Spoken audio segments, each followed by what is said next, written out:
Hello, Rose. Hi! Maring Rose, kailangan ko mag-double shift. Payagan mo naman ako mag-sideline. Kailangan ko mag-ipon bago magpasko eh. Bakit? Bibili ka ng bagong sapatos? Bagong bag? O baka may sinusustentohan ka dyan, ha? Ano ka ba? Ipapadala kaya ako sa amin. Papa ko kasi. Ano nangyari sa papa mo?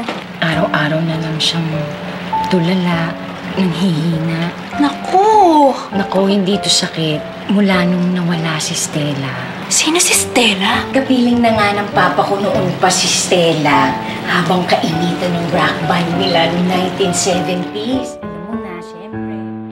Ibalik si Stella. Salamat! Mayaman na mayaman ang mapapangasawa mo. Ako. Ay, thank you po. Magkakaroon kayo ng kapartner. Agad-agad. Ma'am, ano po gusto niyo? Gothic, tribal, anime, o Pasko? At sa feng shui po kasi, madam, mukha man yung hard or soft.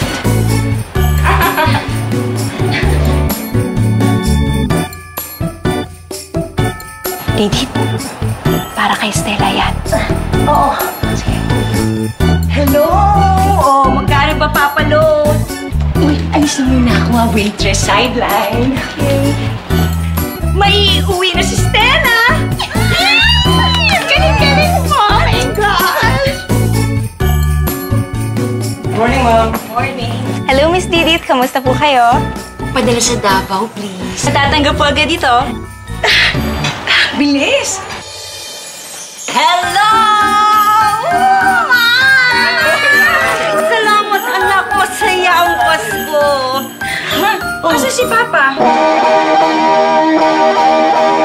Si Stella, mabigat sa pusong ibinenta ito ni Papa nung kinailangan ma-ospital at magpagamot si Mama.